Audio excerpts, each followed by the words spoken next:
bonjour, mesdames, messieurs, chers collègues, chers amis, pour cette matinale de l'IFRIS, donc sur le pouvoir de la diversité, qui est cet ouvrage qui s'est sous-titré La néolibéralisation de la nature dans les pays émergents, qui sera donc présenté par les auteurs, les éditeurs, coordinateurs du livre, Frédéric Thomas, anthropologue, historien de l'IRD, et Valérie Boisvert, économiste à l'Université de Lausanne, avec donc des commentaires de deux présentateurs, Alain Carsanti, donc économiste au CIRAD, spécialiste des questions de biodiversité, bien sûr, et Fabien Girard, maître de conférence en droit privé à la maison d'Oxford, en ce moment à la maison française d'Oxford, et maître de conf à l'université de Grenoble.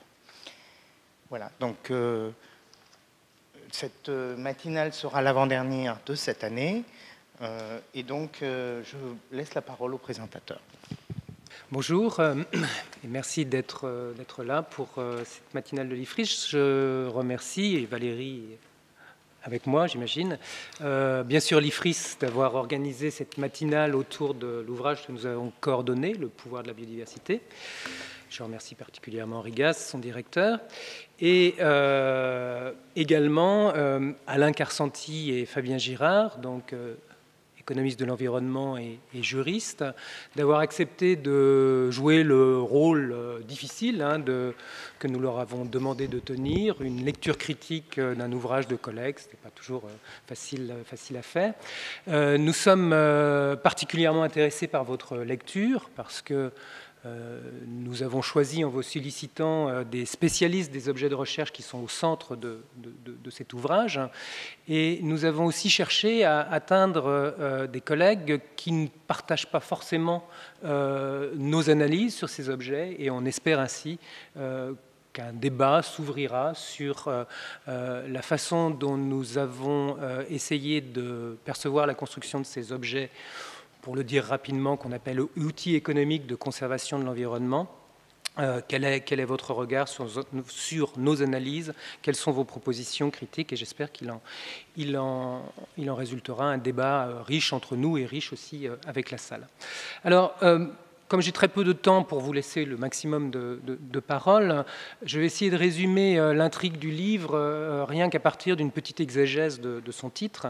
Thomas Mourier, qui est le directeur des éditions de l'IRD, m'avait dit « J'aime bien votre titre, Le pouvoir de la biodiversité, parce qu'il est intriguant. On ne comprend pas comment cette biodiversité, dont on décrit journalièrement quasiment la fragilité, la faiblesse, pourrait constituer un pouvoir face aux forces du capitalisme, m'avait-il dit. » Alors, le sous-titre que Rigas vient de rappeler, néolibéralisation de la nature dans les pays émergents, donne assez immédiatement la réponse à ce paradoxe apparent.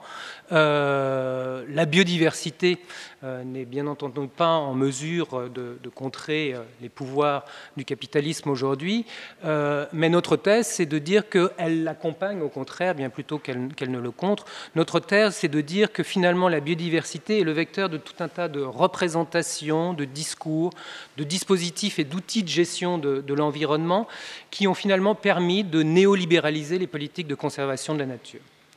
C'est la thèse assez présente tout au long de l'ouvrage. Il n'y a pas que celle-ci, bien entendu, qu'on soutient, mais je dirais que pour présenter rapidement l'ouvrage, il faut poser ce tableau. Alors, nous rendons compte de ce phénomène dans 3 pays émergents, le Vietnam, le Mexique et le Brésil, qui étaient en fait les 3 pays qui étaient étudiés dans le cadre d'une ANR que je coordonnais jusqu'en 2011, qui s'appelait l'ANR Biotech. Vous avez vu le petit acronyme sur les panneaux qui ont été gentiment mis par l'IFRIS. Et cette ANR cherchait à étudier les nouvelles formes de socialisation du vivant dans les pays en développement. Voilà. Alors, pour rentrer, non pas dans le livre, vous le découvrirez, vous l'avez peut-être déjà découvert, donc je ne vais pas en faire une synthèse, je ne vais pas faire la synthèse du plan en 3 parties. La première consacrée au droit de propriété intellectuelle sur le vivant, et particulièrement sur les gènes et le développement de la propriété intellectuelle sur la biodiversité agricole.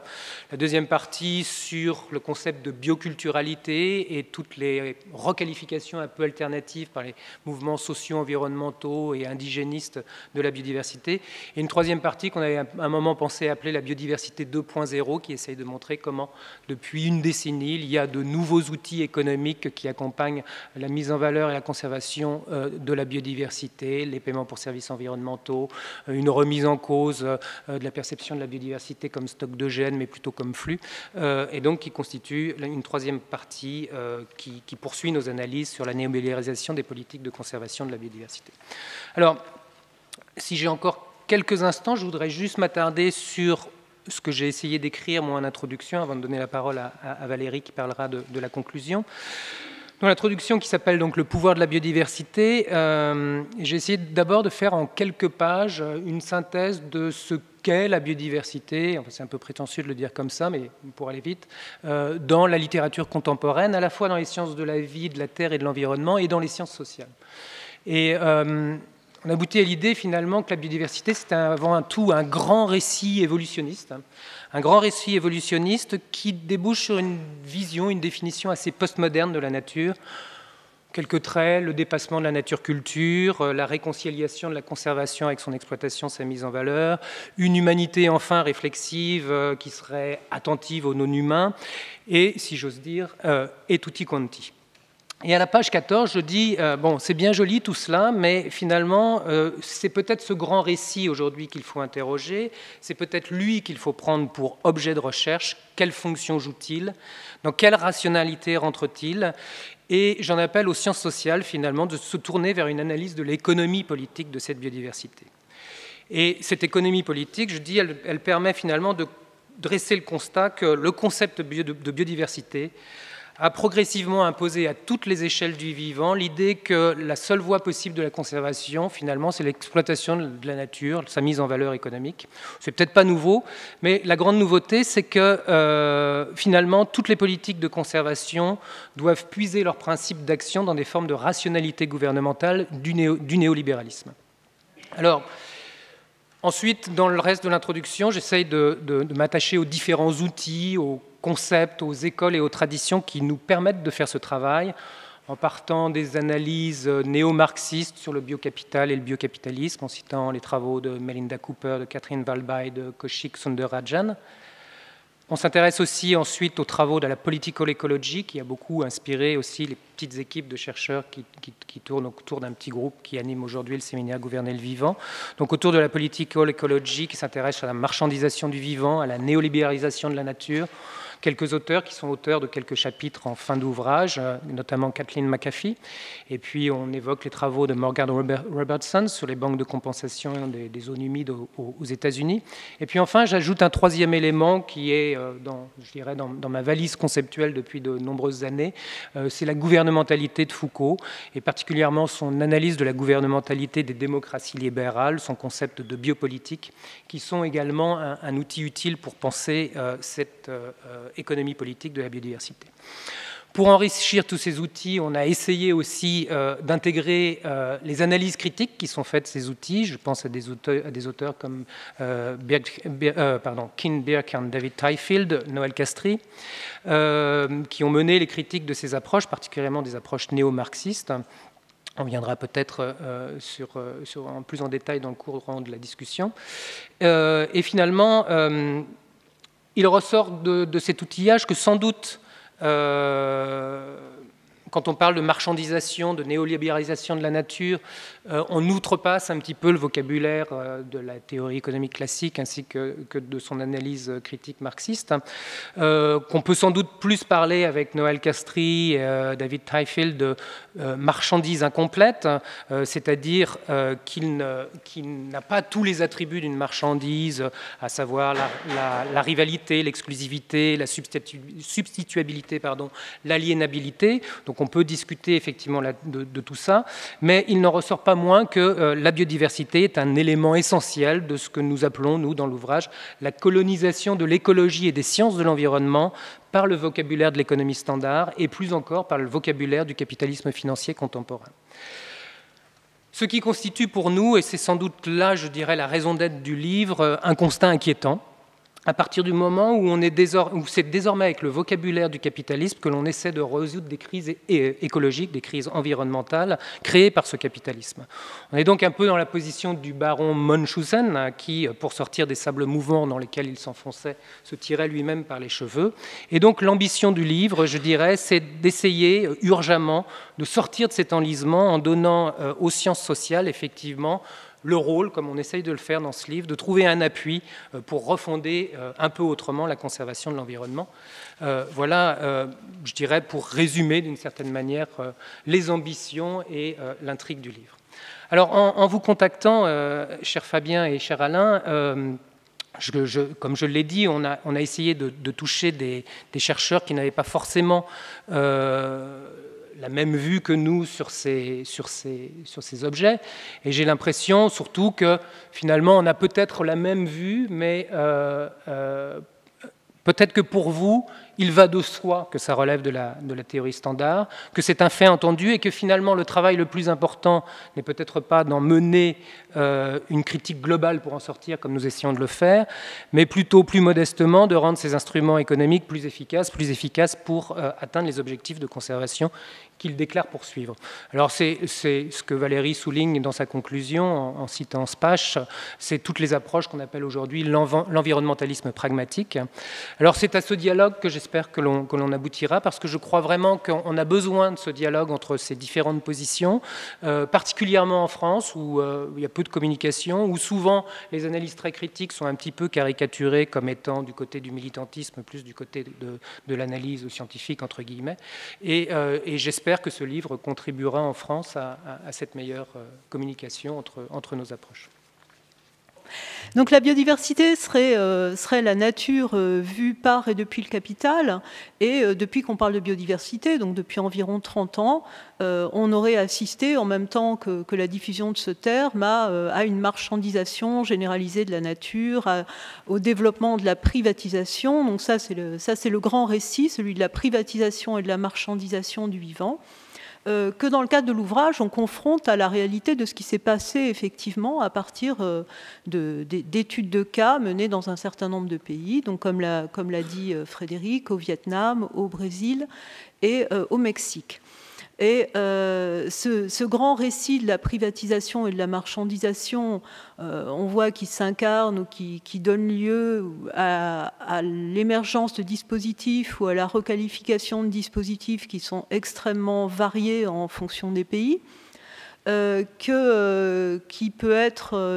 est avant tout une ressource discursive pour des acteurs et que suivant les cas et les contextes, il peut servir à renforcer des inégalités ou au contraire à donner des moyens d'émancipation à des mouvements sociaux à des moments donnés. Donc ce récit, il me paraît important, en tout cas c'est ce que j'avance dans la conclusion, de le considérer comme tel. De ne pas imaginer que ce qui se passe effectivement, que les dispositifs réellement existants et les politiques mises en place et les droits qui encadrent la biodiversité sont simplement une incarnation et une application très immédiate et très exacte du discours. Et on est en train d'assister avec l'émergence de la notion, enfin l'émergence qui a déjà plus de 10 ans, de la notion de service écosystémique, donc tout ce que Frédéric a appelé la biodiversité 2.0, à un renouvellement de toute la critique qui avait été faite à propos de la biodiversité à la fin des années 80. Ce qu'on avait dit de la marchandisation, de la privatisation en marche, de la néolibéralisation de la nature, quand le terme de biodiversité a émergé, on est en train de le redire et de le redécliner en relation avec les services écosystémiques, qui marqueraient non seulement une marchandisation, mais plus encore une financiarisation du vivant. Donc le grand récit se répète, les promesses de résolution des problèmes environnementaux par le marché se répètent. Mais ce sur quoi on s'interroge un peu dans cet ouvrage, c'est la nature de ce récit. Donc, il faut prendre ce récit vraiment comme tel? Est-ce qu'il faut penser qu'il s'agit tout simplement d'une forme d'énonciation de ce que préconise la théorie économique? Probablement pas. Ce récit se distingue des préconisations de la théorie économique standard, il est vraiment d'un autre ordre. Donc, il y a une hégémonie du vocabulaire lié au marché, du vocabulaire économique dans le champ des politiques de conservation. Mais est-ce que pour autant ça se traduit par une hégémonie des modèles économiques? Est-ce que pour autant ça se traduit par une hégémonie de la théorie afférente et par une expansion inexorable des marchés? Probablement pas. Les choses sont plus complexes que ça. Et la question de l'interprétation des analogies et des métaphores marchandes dans le champ des politiques de conservation se pose de façon récurrente. Donc comment les prendre, comment en traiter, sachant que les politiques environnementales, les politiques de conservation sont donc surtout dominées plus que par la théorie économique ou par le capitalisme et le capital, parce que ce que Frédéric a appelé l'environnementalisme pragmatique, c'est-à-dire par l'idée, par la croyance répandue que la monnaie parle, et que le marché parle, et que le vocabulaire économique est parlant, et on peut exploiter ce vocabulaire, on doit même recourir à ce vocabulaire, mais comme une langue pour parler aux décideurs, que ce serait pragmatique de parler d'argent, et que parler d'argent, c'est pas tout à fait comme donner un prix. Parler d'argent, c'est employer une langue qui parle. Donc ça n'est pas du tout, ça n'est absolument pas démontré par qui que ce soit, mais ça fait partie d'un imaginaire lié à l'économie. Donc que faire de cet imaginaire? Enfin, est-ce qu'on peut traiter ce qui se passe autour de la biodiversité et des services écosystémiques comme un imaginaire, comme de la théorie? Comment en traiter et comment, en tant que chercheur, aborder ce grand récit?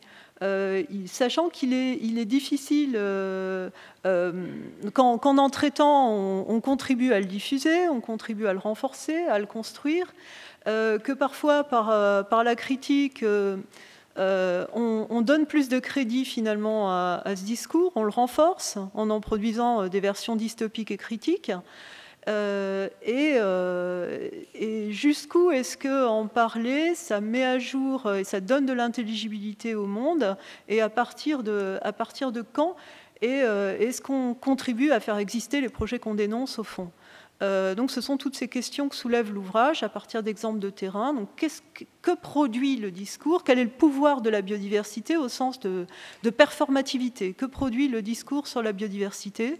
Quels sont les effets perlocutoires plus que performatifs du discours sur la biodiversité? Donc depuis qu'on parle de biodiversité, qu'est-ce que ça fait?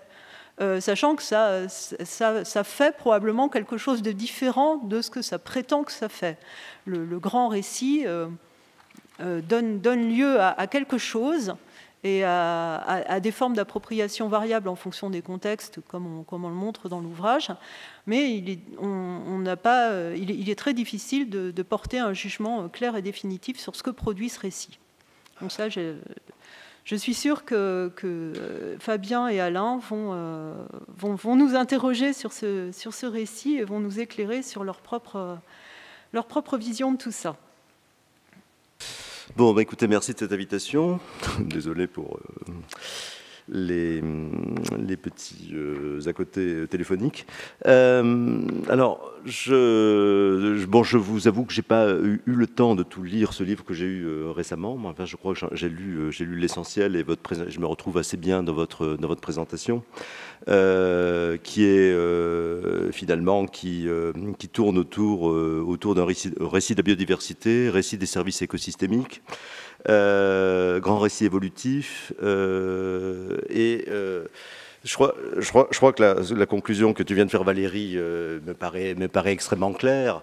Elle me paraît extrêmement claire. Simplement, je trouve que le livre hésite en permanence entre l'idée de démystifier un récit Le récit est bien montré, il y a un langage de l'économie, effectivement, qui s'étend à la biodiversité, aux services écosystémiques. Et puis finalement, quand on lit ça, on se demande, finalement, dans quelle mesure vous pensez que c'est un récit, ou vous pensez que ce récit est effectivement, c'est déjà incarné dans un certain nombre de choses qui relèvent, disons, effectivement, de la marchandisation de la nature réellement. Et je dois dire que j'étais un petit peu étonné par un certain nombre de choses, et je voudrais bien savoir, effectivement, ce que vous pensez vraiment. Est-ce que vous pensez que tout ça, finalement, c'est de l'ordre de l'économie de la promesse, qui est quelque chose qui a été fait, etc., que je trouve, dont tu es signataire, et Frédéric aussi, je crois, qui me paraît une excellente effectivement, manière de voir les choses, sur le fait qu'on va promettre, pour mobiliser les gens, on va leur promettre effectivement de la nouveauté, de l'innovation autour du marché, autour du fait que tout ça sera indolore, que donc tout ça va se résoudre par des équilibres spontanés, effectivement, de marché. Mais cela ne reste que des promesses, et d'une certaine manière, les promesses n'engagent que ceux qui y croient. Donc la question, c'est de savoir, effectivement, si on est vraiment dans le registre de l'économie de la promesse, ce que personnellement je crois, et je pense que l'ensemble des échecs de la marchandisation le montre, ou est-ce que véritablement on a des effets performatifs beaucoup plus importants. Je pense que c'est une question qu'il faudrait voir. Alors moi j'ai bien aimé effectivement beaucoup de choses notamment sur il y a de très bonnes choses sur à la fois l'incertitude, alors ça avait déjà été fait, mais sur le concept de biodiversité. Dans la partie de Valérie, il y a il y a une très très bonne analyse également de l'ambiguïté du côté absolument incertain de ces fameux services écosystémiques, avec un certain nombre de listes, et l'une des questions, c'est où s'arrête la liste, où s'arrêtent les listes, et c'est fondamentalement, donc on ne sait pas où s'arrêtent les listes, on peut avoir quelques questions sur les concepts. Et alors la biodiversité, effectivement, comme objet qui a un pouvoir de mobilisation interdisciplinaire, qui est capable effectivement de s'adjoindre, disons, d'intégrer au fond, de prendre en compte les représentations, ce qu'on appelle aujourd'hui les populations autochtones, etc. Donc tout ça me paraît effectivement très convaincant. Alors, la thèse de l'ouvrage, effectivement, je crois qu'elle était bien rappelée par Frédéric, c'est bien de souligner et pour la contester, l'idée que la seule voie possible aujourd'hui de conservation de la nature serait sa mise en valeur économique. Bon. Alors, simplement, ce n'est pas tout à fait nouveau. Je dirais qu'on doit pouvoir, alors j'ai pas eu le temps de replonger, mais on doit pouvoir trouver depuis très longtemps, disons probablement depuis le XVIIIe siècle, XIXe siècle, un certain nombre d'économistes qui effectivement qui ont dû certainement dire des choses comme ça. Ce que je ne comprends pas très bien, c'est effectivement le lien avec le néolibéralisme, qui est un concept, alors là, en termes de concept fourre-tout, c'est pas mal aussi, parce que on voit pas très bien en quoi ça se distingue du libéralisme, on voit pas très bien en quoi ça se distingue du capitalisme ou des différentes formes de capitalisme. Et là aussi, c'est un peu dommage que effectivement ce concept soit pas, soit pas défini. Alors, en gros, la tentative, elle serait du néolibéralisme, une tentative de transformer la biodiversité en bien, c'est écrit page 15, les écosystèmes en services marchands, et le tout en actifs financiers. Ça, on voit bien que c'est l'intention à la fois du promesse, et probablement donc vu par une autre partie, par un ensemble d'ONG, etc., comme une menace. Il suffit de voir par exemple le documentaire d'Arte qui a donné lieu à un bouquin qui est sorti, qui s'appelle Prédation, le documentaire, c'est la financiarisation de la nature. On a un très bon exemple effectivement de la manière dont tout ceci va être présenté comme effectivement une menace, voire quasiment un complot pour la transformation effectivement des écosystèmes en services marchands. Alors en même temps, il y a tout un discours qui est de dire c'est le triomphe de la logique gestionnaire. Alors là aussi, disons que on peut avoir une logique gestionnaire sans avoir une logique marchande. Disons que ce sont des choses qui sont tout à fait différentes. Et je suis un peu gêné par le fait que il n'y a pas d'éléments conceptuels qui permettent de séparer finalement tout ce qui est de l'ordre de la gestion, disons, ce que tu appelles le langage du marché, et les véritables processus effectifs qui font que dans une société, une chose se transforme en bien, comme diraient les juristes, c'est-à-dire effectivement que ça passe par un processus marchand et que ça devient une marchandise. Et ça, je trouve que là, il y a de ce point de vue une petite incertitude théorique, et ça me paraît un petit peu dommage. Parce que vous affirmez, en même temps, de manière très pragmatique, que finalement la marchandisation, c'est un phénomène beaucoup plus complexe que la description qui en est souvent faite, par les promoteurs, les turiféraires du marché, qui vous expliquent qu'on va faire des marchés des services écosystémiques. Et en même temps, c'est plus compliqué que ce que les critiques, effectivement, virulents, qui disent on est en train de privatiser la nature. Donc finalement, vous dites ce n'est pas ça. Mais vous dites qu'il y a ce décalage entre l'intention, le discours, la pratique qui font des promesses et les réalités pratiques de la mise en œuvre très pragmatique de ces instruments par des environnementalistes pragmatistes, dont ce critère sur lequel que je veux bien endosser. Alors, il y a une notion intéressante de marchandise incomplète pour les services écosystémiques. C'est dommage que vous n'ayez pas, disons, de ce point de vue, fait le lien avec ce que Étienne Leroy, il y a maintenant une vingtaine d'années, ou un peu plus, a fait autour du foncier, autour de la terre en Afrique, mais ça peut se généraliser à beaucoup de sociétés agraires, qui est une notion finalement de marchandisation incomplète, de marchandisation imparfaite plus exactement, pour parler effectivement de ces terres qui font l'objet de transactions, font l'objet effectivement de ventes entre des gens, mais qui, à cause de l'enchevêtrement des droits, à cause du caractère profondément social de la relation foncière, c'est-à-dire de la relation des gens à la terre, qui ne peut pas être une relation de marchandise. Et il y avait un très beau texte, il y a aussi 25 ans peut-être, ou 25 ans, de Joseph Comby, qui s'appelle L'impossible propriété absolue, dans lequel, au fond, il explique que nous sommes devant des choses, des lieux qui sont forcément des lieux dans lesquels s'exercent des droits et qui ne peuvent pas être réduits à des simples biens mobiliers. Donc, de toute façon, la marchandisation, absolument, le droit absolu est absolument impossible. Et, disons, cette impossible propriété absolue, finalement, ça aboutit à un certain nombre de choses, ce que les économistes appellent des contrats incomplets. C'est-à-dire qu'il y a des transactions, mais ce ne sont pas de véritables ventes, parce qu'il n'y a pas d'aliénation totale. Il reste des relations de dépendance entre le vendeur et l'acheteur, et on n'est pas tout à fait sûr de ce qui a été l'objet de la transaction. Donc, ça aurait été intéressant de faire ce parallèle, disons, entre différentes notions votre notion de marchandise incomplète, cette notion de marchandisation imparfaite, parce que je crois qu'il y a beaucoup de choses qui peuvent se faire. Je pense qu'on est... Pourquoi ? Parce que je pense que le service écosystémique, même si c'est une notion fourre-tout, c'est une notion, etc., c'est une notion tout à fait qui reste totalement inachevée dans son contenu et qui, de ce point de vue, peut être réinterprétée. Mais probablement, pour moi, il est très clair que d'abord, il y a un problème dans ces fameux services écosystémiques. En tant qu'économiste, je pense que la définition du Millennium Ecosystem Assessment est mais je crois que Valérie le souligne effectivement dans sa conclusion, est très insatisfaisante.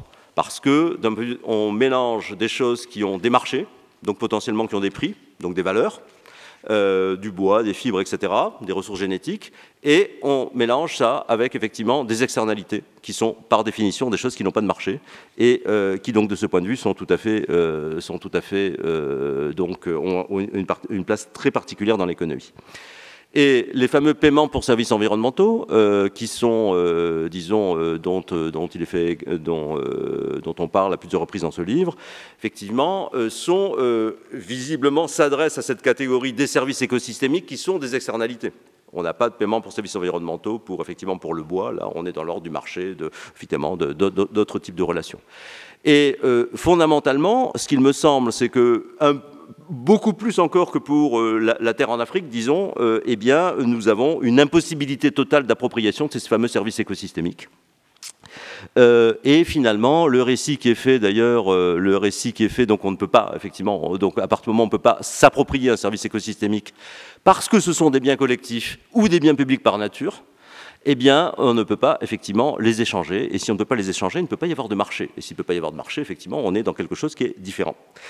Et finalement, le récit qui nous est fait de la mise en place des PSE au Mexique c'est amusant d'ailleurs, par des économistes que je connais bien, puisqu'ils ont fait partie également d'un projet de recherche ANR qui se plaignait beaucoup, disons, qui ont essayé véritablement de faire des PSE sous l'angle, disons, du mainstream économique, avec effectivement, en considérant que le service était véritablement échangé sur un marché.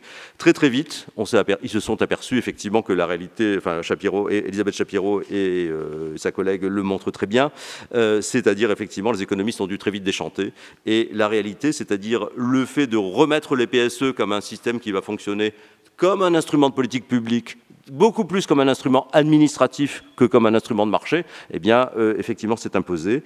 Et je crois que ça s'est imposé un petit peu partout. Alors, bien sûr, il y a des différences dans ce qu'on appelle dans les éléments de nature. Alors, c'est bien dit, il y a des natures internes et des natures externes. Il y a le cas des OGM, etc. Donc, on a effectivement beaucoup de travail à faire pour essayer dans ce fourre-tout qu'est la biodiversité, de voir de quoi il s'agit, qu'est-ce qui est appropriable, qu'est-ce qui ne l'est pas. Mais je dirais que même pour le vivant, disons, c'est-à-dire que sur tout ce qu'on peut appeler les questions de brevetabilité du vivant, je crois que la messe n'est pas tout à fait dite. Disons qu'il y a en 2013, alors je n'ai pas lu, certainement ça doit être détaillé dans un des articles, mais j'ai pas eu le temps de le lire. Mais moi j'ai été quand même très frappé par ce qu'on appelle l'arrêt de la Cour américaine sur Myriad Genetics en 2013, qui effectivement a refusé un brevet ou une série de brevets à une grande compagnie de biotech, en rappelant que le principe du brevet, ce n'était pas on ne pouvait pas breveter la simple reproduction du principe naturel. On ne pouvait pas to recite nature, comme disait l'arrêt de la Cour, et il fallait effectivement le brevet, c'était des caractéristiques et des procédés additionnels et inédits qui étaient effectivement qui étaient en cause. Donc là-dessus, je crois que on a également des choses qui ne sont pas tout à fait stabilisées. Alors, personnellement, moi, je pense qu'il y a un intérêt, et c'est un peu dommage, disons, je pense qu'il y a un intérêt dans la clarification conceptuelle, puisque ces concepts ne sont pas stabilisés, autant les utiliser au mieux, de distinguer véritablement ce qui serait les services écosystémiques, c'est-à-dire des choses qui sont véritablement des services qui sont rendus par la nature, au sens le plus clair, le plus simple, c'est-à-dire le service de pollinisation rendu par les abeilles et les autres insectes, par exemple, ou, disons, la capacité d'un écosystème forestier, par exemple, ou d'un écosystème à purifier l'eau, ou la capacité des forêts d'une végétation à travers la photosynthèse à stocker du carbone, qui sont véritablement des choses qui sont rendues par la nature, et les services environnementaux, qui sont, à ce moment-là, qui sont des pratiques que Valérie Boisvert explique très bien. Et d'ailleurs, c'est assez amusant, parce que vous parlez de services écosystémiques, mais quand vous parlez de PSE, vous faites comme tout le monde, vous parlez de paiement pour services environnementaux. Je me suis longtemps posé la question pour savoir s'il y avait une raison pour ça. Je pense que la raison, j'ai essayé de l'expliciter en disant que finalement, les PSE ont payé pour des pratiques, ont payé pour des actions ou des non-actions, c'est-à-dire ont payé effectivement les gens pour s'abstenir. Donc évidemment, ça change tout, parce qu'à ce moment-là, on comprend très bien que le service écosystémique, il n'a rien à voir dans ces transactions, puisque la relation se fait à partir effectivement de pratiques, et ces pratiques, eh bien, ma foi, on peut les organiser de différentes manières. On peut les organiser à travers, on peut faire des enchères pour savoir qui va planter des arbres au moindre prix, qui va conserver une zone humide effectivement dans des propriétés au moindre prix, ou on peut faire simplement un rapport salarial, c'est-à-dire simplement payer des gens au SMIC pour qu'ils restaurent des zones dégradées, et ça c'est un PSE effectivement. Et donc ça, de ce point de vue, je n'arrive pas très bien à comprendre pourquoi, alors que tous ces éléments étant là, vous n'êtes pas allé jusqu'au bout. Alors peut-être vous n'êtes pas allé jusqu'au bout parce que finalement, parce que peut-être avez-vous eu le sentiment que distinguer effectivement dans cette affaire tout ce qui serait proprement de l'ordre de la nature et de l'ordre effectivement, disons, des actions humaines, ça serait à nouveau redissocier nature et société, alors qu'effectivement dans tout votre travail théorique qui est inspiré par Descola, qui est inspiré par toute une nouvelle effectivement par toutes les nouvelles conceptions qu'on peut avoir, eh bien, disons, la tradition, c'est de ne plus séparer les faits culturels des faits naturels, et je pense que dans votre inconscient, en tout cas, c'est peut-être la raison pour laquelle vous n'avez pas fait ce pas de bien séparer, c'est-à-dire comme, disons, pour reprendre les termes, d'une nature chauve et d'une nature chevelue. Je pense qu'effectivement, vous vouliez absolument être dans la nature chevelue, et de ce point de vue, c'était quelque chose qui était probablement, vous n'avez pas pu aller là-bas. Donc, effectivement, alors, après, sinon, je crois qu'on est d'accord sur pas mal de choses, sur le fait que les services écosystémiques, comme disent Couvé et Tessèdre, au fond, c'est un bricolage. C'est un bricolage pour effectivement avoir un langage qui soit effectivement compréhensible qui permette effectivement de parler aux décideurs, parce qu'on a bien sûr des effets de langage. Simplement, est-ce que ces effets de langage vont aller plus loin que les effets de langage? C'est un peu douteux. Bon, je ne reviens pas sur... Enfin, il y a une phrase qui m'a disons, dans l'introduction, là aussi, qui m'a beaucoup troublé. Alors, le nouvel horizon des marchandises, la biodiversité, ce serait le nouvel horizon de marchandises et d'actifs échangeables. La biodiversité, c'est la nature transformée en biocapital. Bon, je pense qu'il faudrait avoir une notion, effectivement, il faudrait un petit peu savoir à ce moment-là quel capital, qu'est-ce que c'est que le capital. Là aussi, je suis un peu gêné par le fait que néolibéralisme, capital, qu'est-ce que c'est? Est-ce que c'est le capital de Marx? Est-ce que c'est le capital des classiques? Est-ce que c'est le capital, effectivement, de l'économie marginale? Est-ce que c'est un facteur de production? Est-ce que c'est du travail cristallisé? Est-ce que c'est un rapport social, le capital, pour extraire la plus-value dans la théorie de Marx? Donc là aussi, je pense que ça aurait été pas mal de revenir, disons, sur un certain nombre de choses. Alors finalement, et puis on nous dit, alors Valérie aussi nous dit, les services écosystémiques, c'est l'archétype de la marchandise fictive dont la seule finalité est d'être échangée. Pourtant, à la page précédente, elle nous fait une très bonne définition. Elle nous dit que le dispositif qualifié de PSE donne lieu à la rémunération de pratiques, le plus souvent agricoles ou agroforestières, jugées favorables au maintien de la capacité des écosystèmes à produire des services. Elle ne dit pas d'ailleurs quel service, elle aurait dû ajouter écosystémique, mais enfin bon, c'est pas grave. Alors je pense que c'est très juste cette dernière phrase. Ce que je n'arrive pas à comprendre, c'est comment vous arrivez à tenir pendant toute cette contradiction qui traverse tout le livre. C'est-à-dire, d'un côté, vous nous dites, finalement, c'est de l'ordre du discours, c'est de l'ordre, effectivement, c'est de l'ordre, disons, c'est de l'ordre, effectivement, de la métaphore, c'est de l'ordre, disons, d'un certain nombre de représentations qu'on veut faire passer, c'est de l'ordre de la promesse, finalement. Et puis, d'un autre côté, vous laissez entendre des choses très graves.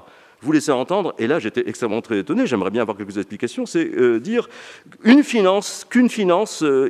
vrai qu'une finance dédiée à la biodiversité et aux services écosystémiques est ainsi en cours d'élaboration? Moi, personnellement, ça fait 20 ans que j'entends ce genre de choses, mais je l'entends des deux côtés. Je l'entends du côté des critiques qui disent c'est très grave au marché de la nature, et puis je l'entends aussi chez les gens d'écosystème marketplace qui se désolent et qui essaient de dire on va faire des marchés des services écosystémiques, etc. Puis d'année après année, je leur dis vous y arrivez. Ils disent non, on n'y arrive pas. On n'y arrive pas. Alors en plus, on pensait y arriver avec le carbone, et puis tout se casse la gueule. Donc le seul truc où on avait une métrique qui permettait au moins, etc. Et effectivement, on n'y arrive pas, et ils sont extrêmement malheureux. Et là, chaque fois qu'on voit, alors maintenant je m'amuse beaucoup, chaque fois que je vois effectivement des projets anglo-saxons pour dire on va faire un certain nombre de choses et qu'on décortique effectivement ces projets, par exemple un projet récemment au Gabon où il fallait vendre tous les services écosystémiques de la forêt gabonaise, etc. etc. Ça s'était terminé dans une clause financière dans le contrat avec l'État gabonais qui consistait à dire on va vendre des crédits carbone et comme il n'y a pas de marché, eh bien, on va demander à ce que l'État gabonais s'engage à la signature à nous acheter les crédits carbone, effectivement, qu'on produira. Heureusement, il y avait une consultante avisée qui a dit au gouvernement gabonais, c'est une escroquerie, donc n'y allez pas. Donc en fait, on a affaire à soit, disons, donc on a l'économie de la promesse, soit on a tout simplement des escrocs qui essayent de nous faire croire, effectivement, et le discours joue pour ça, qui essaie de nous faire croire qu'il y aurait des marchandises qu'on pourrait commercialiser demain. Alors voilà, donc des propositions de produits dérivés liés aux espèces menacées et aux hypothèques environnementales ont même récemment vu le jour. Alors moi, je ne sais pas s'il faut croire sur parole le documentaire d'Arte, effectivement, qui me paraît très critiquable, ou est-ce que c'est vrai? Donc dans ce cas-là, où sont les preuves? Voilà, enfin, alors dernier point, je suis un peu aussi, c'est dans le papier de Valérie, moi la notion de disservice me gêne beaucoup. La notion de disservice qui serait effectivement, ça me fait penser à cette notion de disons, de la croissance négative ou, disons, ou aussi, comment dire, c'est-à-dire c'est un oxymoron. Donc je crois que là, il y a un petit problème, si vous voulez, il y a un petit problème, on n'a pas de bien négatif. On a du bien, du mal, on a effectivement des biens publics mondiaux ou des maux publics mondiaux, etc. etc. C'est-à-dire que je crois que typiquement, là, on revient au fait, au fond, ce que nous dit Denis Couvé et Anne Tessèdre, c'est-à-dire, en gros, ce terme de service écosystémique, c'est du bricolage. C'est une manière, on a créé un concept effectivement pour pouvoir à la fois uniquement parler justement de ce qui est l'élément positif dans la nature, c'est-à-dire les bénéfices tirés par la nature. Donc effectivement, il ne faut pas aller chercher, disons dans ce terme, plus que au fond son côté utilitaire. Disons qu'il n'y a pas de service négatif. Bon, il y a effectivement des nuisances. Il y a des nuisances où il y a effectivement des maux, ça existe. Et en gros, quand on fait des concepts, quand on forge des concepts, effectivement, un concept, il a une fonction particulièrement, et il ne faut pas oublier, sinon on naturalise le concept. Et à ce moment-là, on oublie qu'on a créé juste un concept pour pouvoir rencontrer, effectivement, pour avoir une signification donnée. Et je pense que là, cette notion de disservice me paraît un petit peu révélatrice du fait qu'au fond, ce livre hésite entre deux choses, c'est-à-dire est-ce que véritablement, ce que vous nous proposez, c'est est-ce que vous nous proposez une lecture d'une mystification? Et à ce moment-là, je vous rangerai tout à fait. Nous sommes dans une grande mystification auquel des gens ont cru. Ou est-ce que, véritablement, est-ce que vous pensez qu'on est devant une transformation du monde et que, pour l'instant, ça ne s'est pas fait, mais qu'il y a des risques qui sont très grands? Donc, en gros, est-ce que vous croyez au pouvoir de la biodiversité, véritablement, ou en tout cas à toute cette partie du pouvoir de la biodiversité qui paraît très dangereux? Très bien, merci. Bon, d'abord, mes remerciements à Valérie, Frédéric et Rigas qui m'ont invité. Alors, Frédéric soulignait tout à l'heure que les discutants avaient été choisis en partie parce qu'ils étaient susceptibles de porter un regard un peu contradictoire sur les travaux qui sont réunis dans cet ouvrage collectif. Moi, je pense que là, il y a une erreur, un peu une erreur de casting en quelque sorte, parce que j'ai pas une vision, on va voir, très, très éloignée de celle qui est finalement rendue dans l'ouvrage sur le pouvoir de la biodiversité. Je pense que effectivement, ce qui a pu induire en erreur Frédéric, c'est les travaux que j'ai pu mener, qui sont plus positivistes en général sur les objets, mais qui ont une dimension critique quand je peux utiliser les travaux de la sociologie notamment, et qui recoupent ce qu'on trouve dans l'introduction ici. Alors, je vais pas évidemment apporter une contradiction forte, mais simplement peut-être essayer de trouver une voie alternative au même problème que ceux abordés ici, un autre cadre théorique, et puis en fouillant davantage la question juridique qui apparaît, mais qui est traitée un peu, disons, en surface ou accessoirement par d'autres spécialistes, des historiens, des sociologues, ou encore des économistes. Et je me suis posé évidemment la même question: est-ce qu'il y a au fond un pouvoir de la biodiversité? Est-ce qu'il y a un grand récit évolutionniste, comme le définit Frédéric dans son introduction, auquel souscrivent la plupart des acteurs, les scientifiques, les chercheurs, les multiples acteurs qui s'y intéressent, donc les décideurs politiques évidemment et les industriels? Et est-ce que ce grand récit a un effet performatif ou perlocutoire? Est-ce qu'il a entraîné des recompositions qui sont décrites tout au long de l'ouvrage entre environnement, développement, conservation, marché, capitalisme et mouvements sociaux, et dont la principale recomposition serait la néolibéralisation de la nature, et surtout dans les pays émergents. J'essaierai d'apporter des précisions sur la manière dont moi j'ai pu entendre ce terme de néolibéralisation. En tout cas, il est sûr qu'aujourd'hui, il y a évidemment un objet protéiforme qui est la biodiversité, avec plusieurs disons, compréhensions du concept, comme Frédéric essaie de le montrer dans l'introduction, une vision plutôt globale, centriste, qui est portée par les grandes institutions comme la Banque mondiale, par exemple, la Convention sur la diversité biologique, puis un global centrisme qu'on retrouve dans les gouvernements des pays du Sud, mais qui est teinté de nationalisme, et puis des visions évidemment beaucoup plus critiques qui sont celles des organisations non gouvernementales, par exemple, les mouvements environnementaux locaux, les mouvements indigénistes, etc. Mais quoi qu'il en soit, et en dépit finalement des jeux d'interaction, des jeux d'alliances, d'instrumentalisation croisée qui s'opèrent, il y a une vision dominante aujourd'hui qui triomphe, je dirais, et qui est celle qui porte cette idée que la biodiversité est un ensemble de ressources, de biens et de services qui relèveraient de la sphère marchande. Donc cette idée que, là, je cite Frédéric, que la seule voie possible de conservation de la nature, sa mise en valeur économique, on l'a déjà cité, mais c'est un passage effectivement clé de l'ouvrage. Alors qu'est-ce qu'on peut voir maintenant d'un point de vue juridique, entendu au sens large comme intégrant les grandes évolutions historiques, je dirais, des instruments de propriété intellectuelle et industrielle pour parler de manière plus étroite, en regardant aussi le fonctionnement des institutions impliquées dans les délivrances des titres de propriété intellectuelle, donc les offices de brevets, essentiellement en Europe, et en regardant aussi le comportement des juridictions qui sont chargées de se prononcer sur les litiges qui s'élèvent autour de ces titres de propriété intellectuelle. Est-ce qu'il y a finalement une forme de bioéconomie qui serait entendue comme finalement une sorte de nouvelle forme de capitalisme appuyée sur une bio-plus-value ou un biocapital, ou pour le moins une forme de néo-capitalisme qui se serait déployé, je dirais, indépendamment des progrès conjoints de la biologie moléculaire, des biotechnologies, mais qui aurait trouvé malgré tout dans le vivant un nouveau territoire à conquérir ou à coloniser. Est-ce qu'il y a au fond une marchandisation du vivant, comme on a l'habitude de dire, et une néolibéralisation de la nature, comme l'énonce l'ouvrage.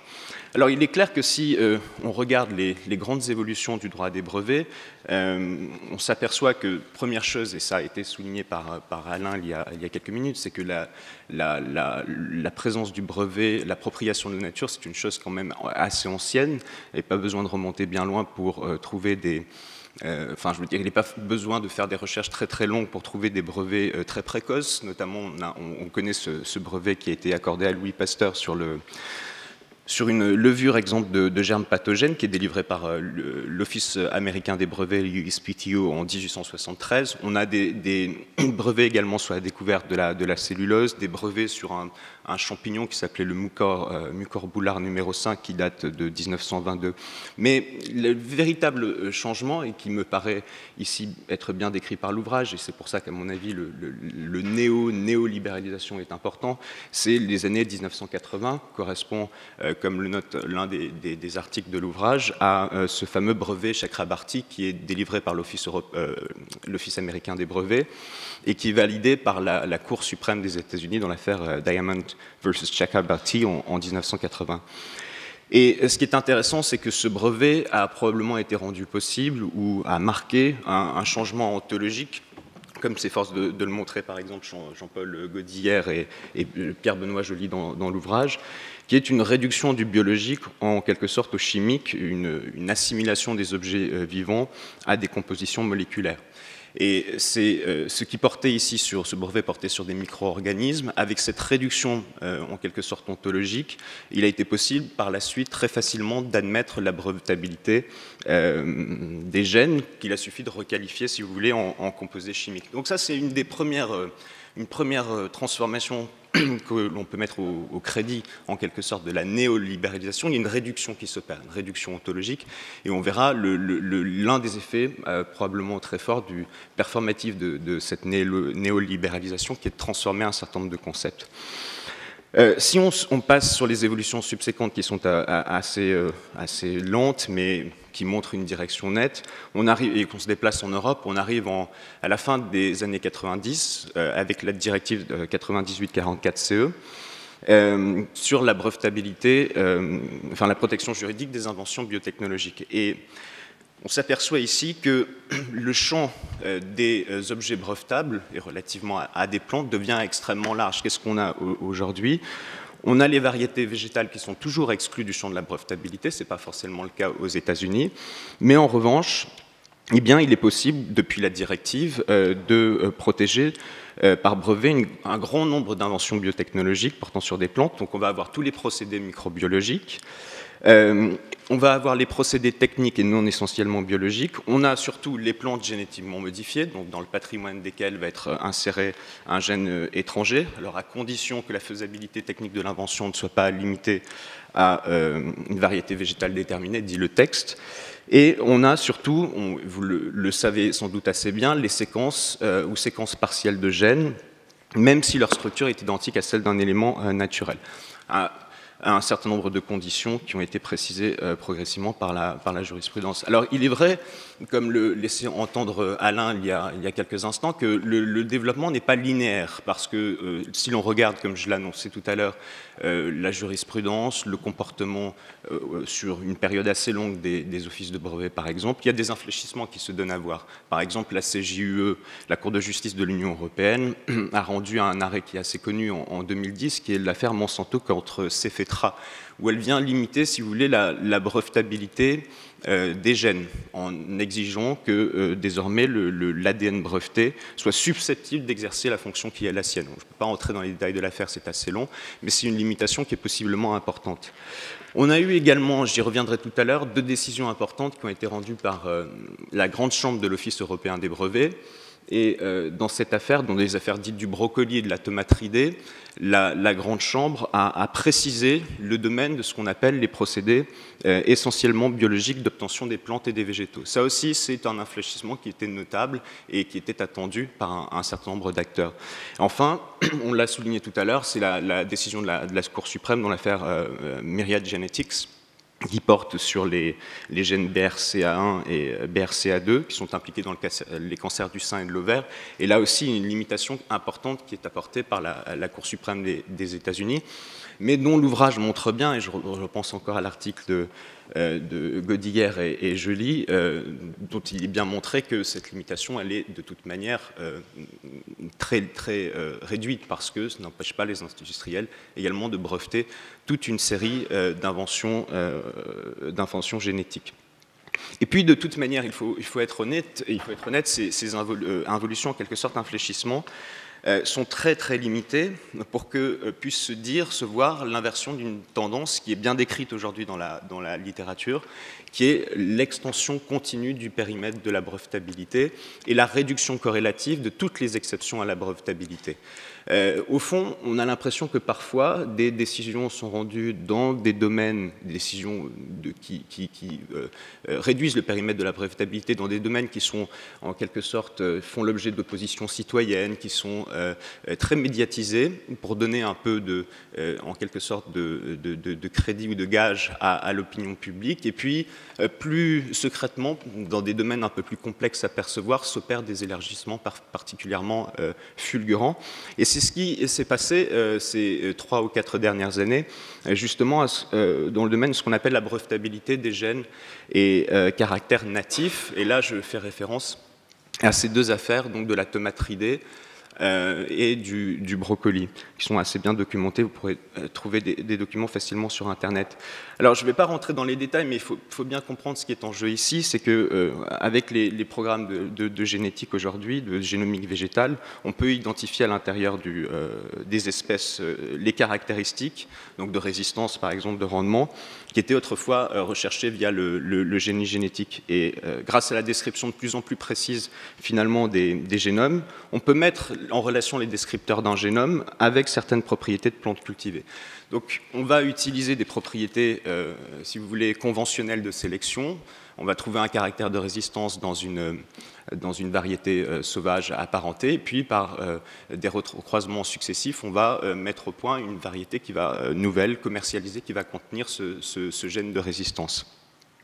Et il y a plusieurs exemples particulièrement significatifs aujourd'hui dans la jurisprudence de l'OEB. On a un brevet, par exemple, qui a été délivré à l'entreprise Rix One pour des salades résistantes aux pucerons Nasanovia, où là encore, le caractère qui conférait la résistance ici à la salade a été identifié dans une espèce sauvage apparentée et introgressé ensuite dans les plantes de laitue revendiquées, donc au moyen d'une méthode essentiellement biologique de sélection, qui est simplement facilitée, accélérée par le recours à des marqueurs génétiques ou à la mutagénèse.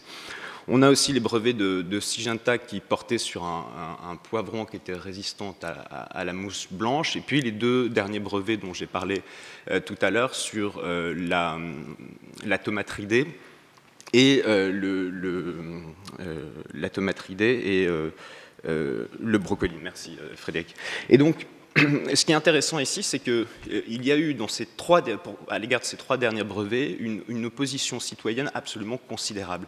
Dans l'affaire du poivron, par exemple, 34 organisations non gouvernementales, organisations d'agriculteurs et de sélectionneurs ont introduit une procédure d'opposition.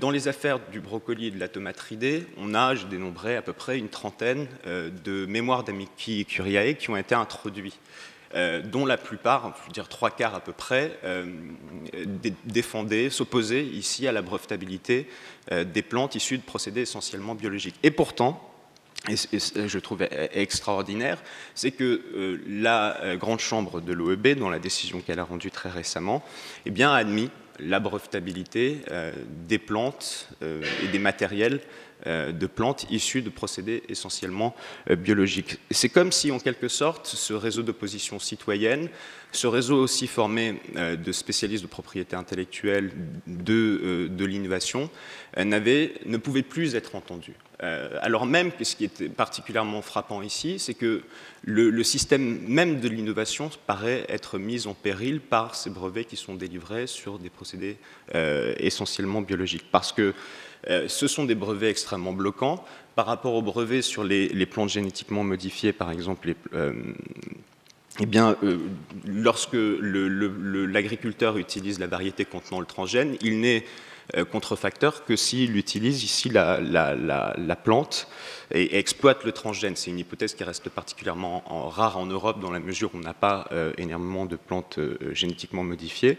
En revanche, lorsque cette liberté, si vous voulez, qui subsiste en matière de plantes génétiquement modifiées disparaît complètement lorsqu'on est face à des gènes ou des allèles ou des caractères brevetés natifs, parce que par hypothèse, ce caractère ou ce gène est naturellement présent dans là où les variétés exploitées par le sélectionneur. Et dans toutes les variétés également apparentées, on pourrait dire aussi, on pourrait en débattre, dans les espèces.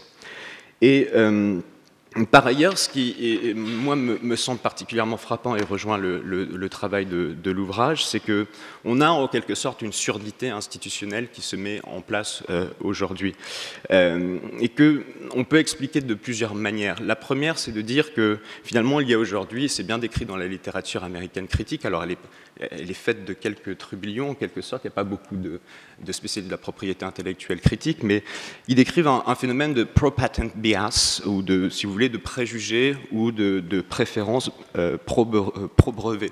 Et lorsqu'on essaie d'en comprendre la cause, on s'aperçoit qu'en fait, les offices de brevet, ce sont des institutions particulièrement hybrides, c'est-à-dire qu'ils sont en mi-chemin entre les autorités administratives et l'industrie, entre la régulation administrative et l'activité commerciale. Peter Drous, qui est un spécialiste de propriété intellectuelle, qui a une approche très, très critique et sociologique du système de brevet, parle de hybrid creatures, de business bureaucracies.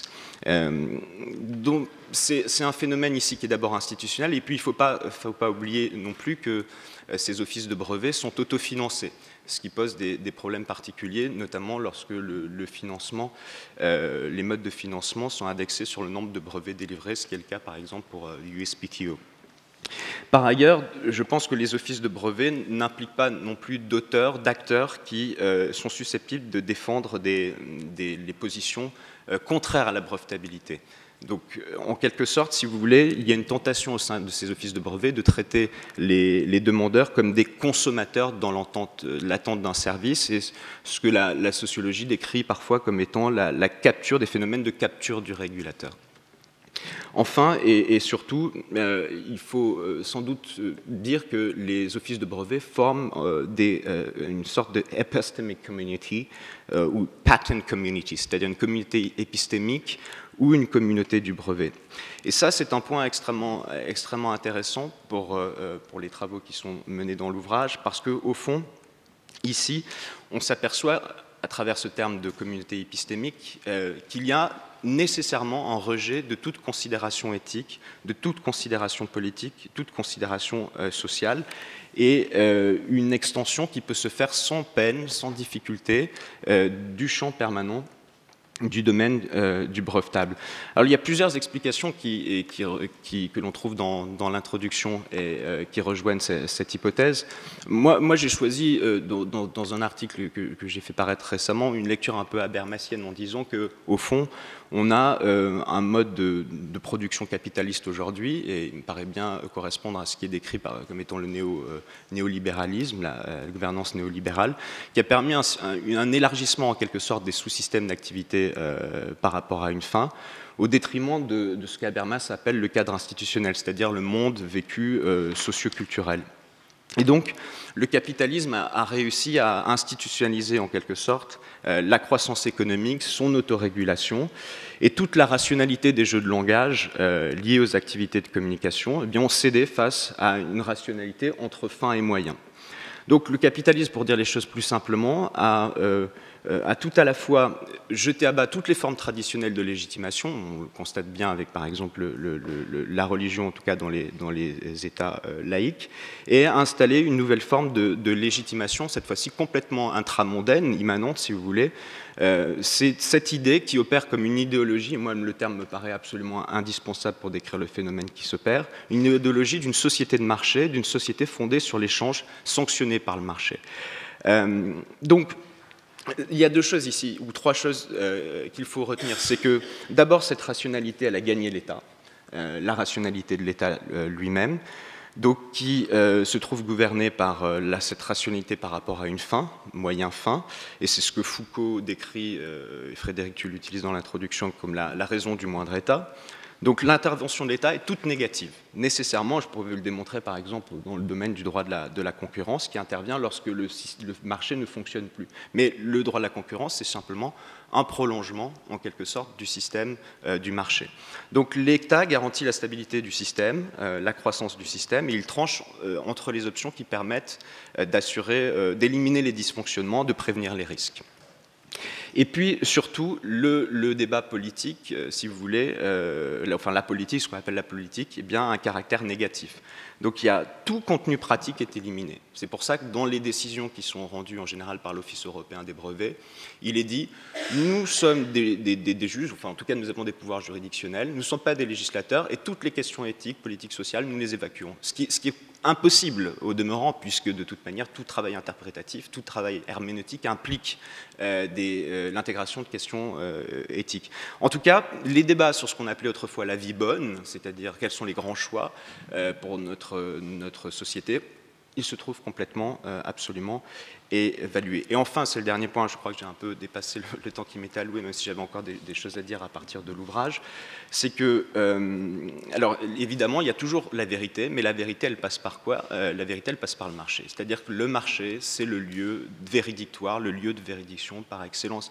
Ce qui est absolument frappant quand on lit les articles de Johnson sur les services écosystémiques. C'est-à-dire qu'il y a, à travers cette réduction, cette communauté épistémique, une réduction épistémologique tellement forte que même les critères traditionnels de véridiction qui sont ceux de la science, les critères épistémologiques de la science comme la falsifiabilité, vont se trouver éliminés. Tout savoir ne peut intégrer aujourd'hui la rationalité néolibérale que si ce savoir est transformé et rendu compréhensible par le marché lui-même. Voilà, merci. Je vais vous donner donc la parole. Il me semble que les commentaires vont assez à fond sur les arguments de fond. Si vous pouvez répondre en donnant un peu de temps aussi pour que dans la salle on puisse avoir des interventions, ça serait bien. Voilà. Je vous remercie Alain et Fabien. Je vais essayer d'apporter un certain nombre de réponses aux points que soulevait Alain dans les hésitations de l'ouvrage. Et puis, je ne me suis finalement pas du tout trompé sur le casting parce que finalement le dialogue il est entre Fabien et Alain. Je trouve ça formidable. Enfin, on a donc un allié et puis une position critique et je trouve que finalement l'objectif est déjà un peu atteint dans ce que vous nous avez présenté comme lecture de l'ouvrage et je vous en remercie vivement. Pour répondre peut-être très rapidement à l'hésitation que Alain relève, je pense, à juste titre. Dans la description que nous faisons effectivement de ces thèmes néolibéralisation, marchandisation et finalement une certaine indétermination sur qu'est-ce qu'on mène comme critique du grand récit. Le grand récit qui consiste à essayer de faire d'étendre ces rationalités gouvernementales néolibérales à la gestion de l'environnement.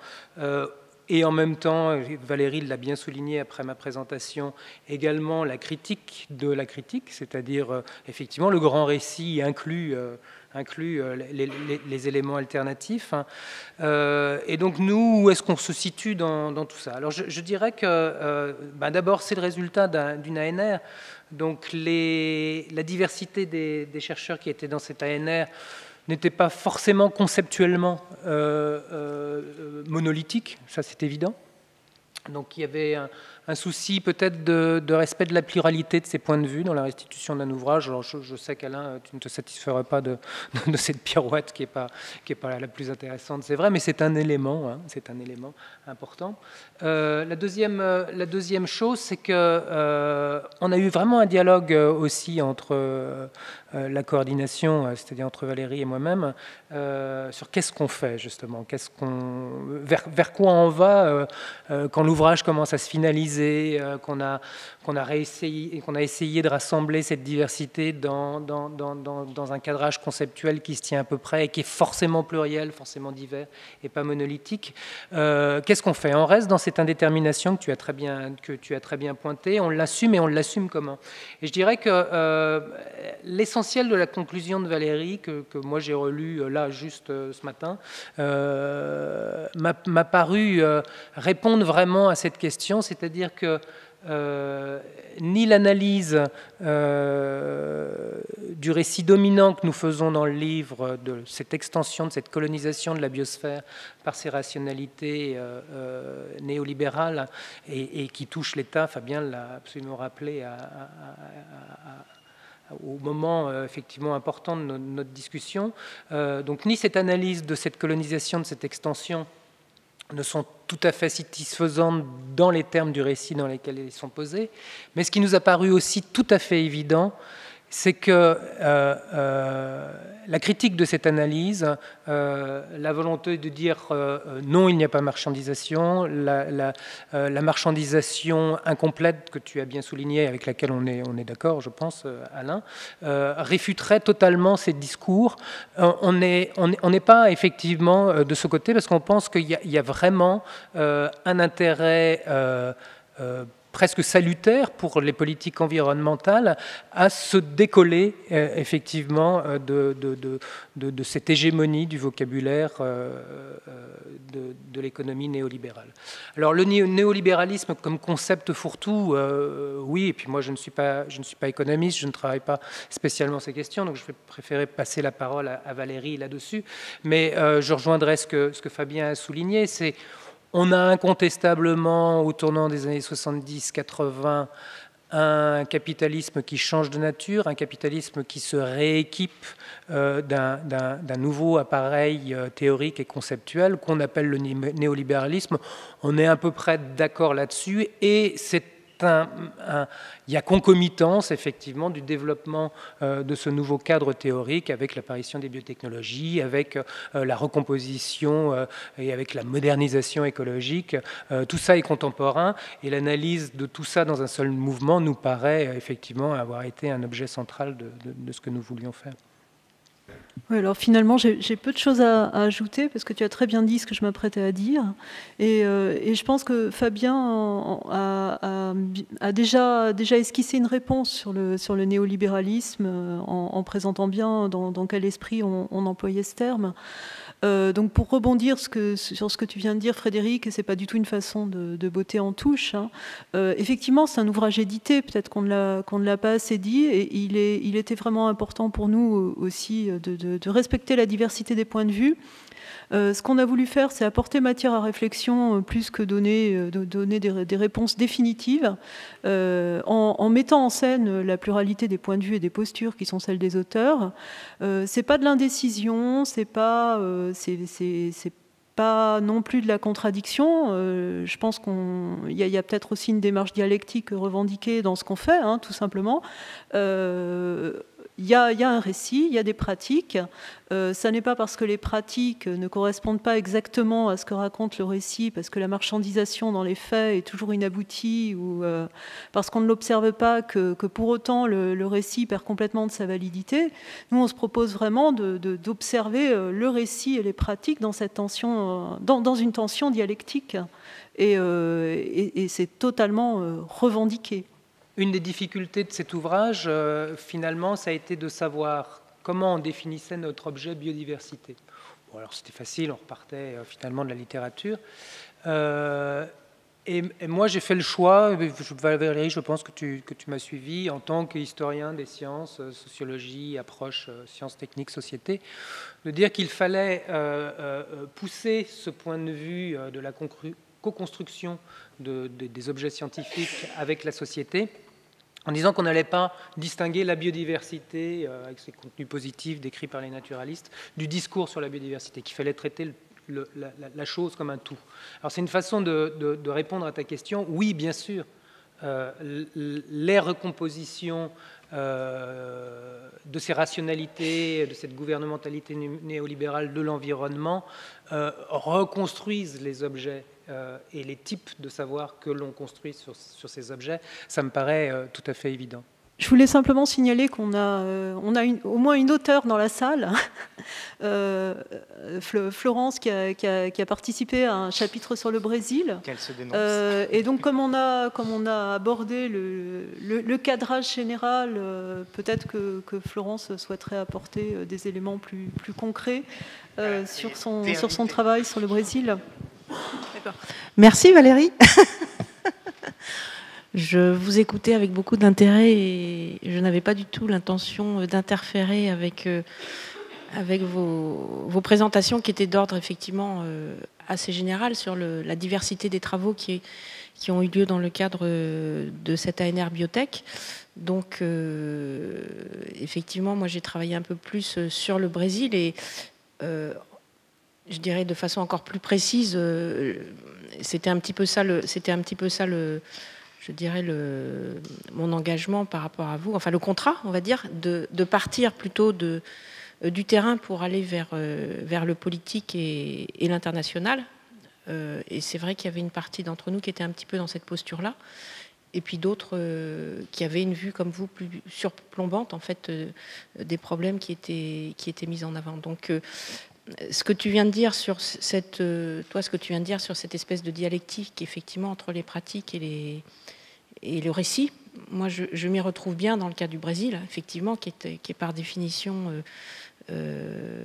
confronté à énormément de contradictions en termes de récit, puis en termes de pratique aussi, et puis entre les deux, et qui s'est positionné de façon, en tant que pays émergent, effectivement, de façon assez carré sur les questions environnementales internationales, que ce soit en particulier sur les services écosystémiques, sur le changement climatique, sur la question du carbone.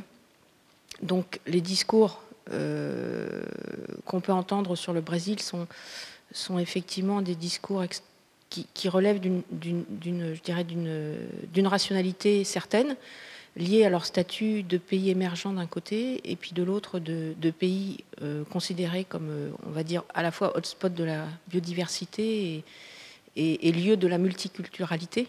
Donc ils sont confrontés je dirais, directement à ces questions que vous avez évoquées. En tout cas, ils sont obligés de les résoudre par des discours, mais aussi par un certain nombre d'outils qui relèvent du droit ou qui relèvent de l'économie pour tenter d'intervenir je dirais dans ces discours, dans ces conflits, dans ces pratiques. Voilà. Et les choses ne font que, je ne sais pas si j'ai répondu, mais les choses ne font que aller, je dirais, pour moi, de mal en pis, c'est comme ça qu'on dit, dans la mesure où les oppositions sont de plus en plus évidentes, elles prennent des formes politiques très dures entre, d'une part, on va dire, la société civile, la base, confrontée, qui a les mains dans le cambouis, si je puis dire, c'est-à-dire qui sont des acteurs importants de la gestion, entre guillemets, en tout cas de l'accès aux ressources, hein, en termes de droit et en termes de pratique, et puis de l'autre côté, effectivement des coalitions d'acteurs très impliqués dans le marché, cette fois-ci, et qui souhaitent vraiment élargir leur base en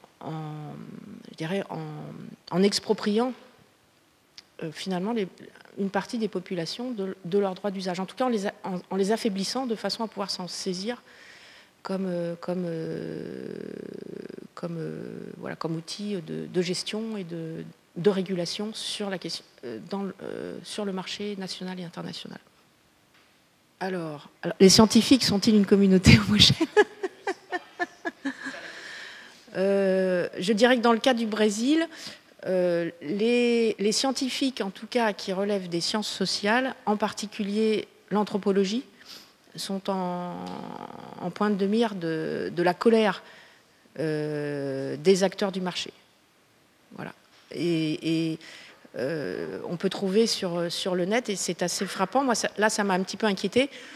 Par exemple, et là je ne fais pas de critique, je raconte simplement tout ce qui concerne... Le Brésil est un pays sur le plan de l'agroalimentaire fort, hein, qui exporte,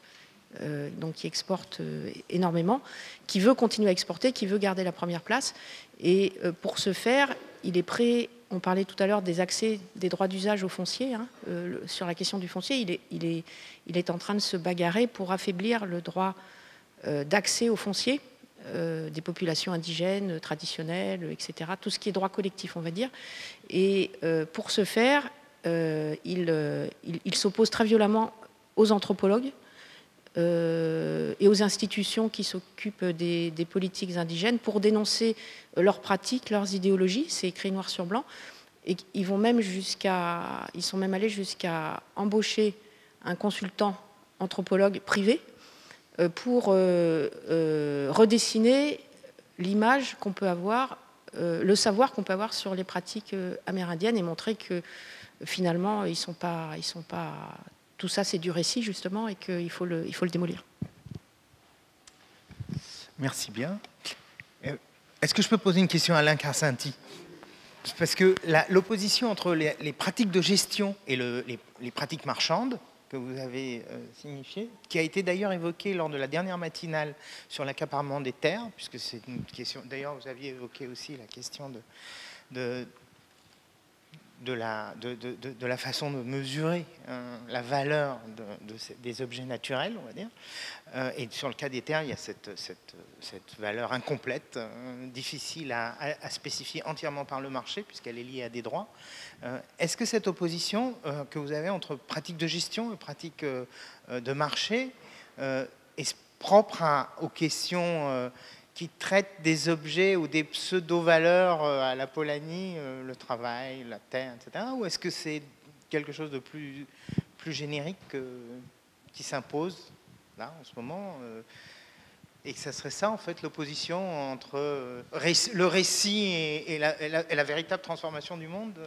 Je ne sais pas si c'est comme ça que je le poserais. Bon, on ne va pas discuter de la valeur et des prix, même si on pourrait, mais disons, moi je suis pas. Je pense que le marxisme a été un échec de ce point de vue. J'ai été longtemps marxiste sur la théorie de la valeur. Je pense que je suis très convaincu par.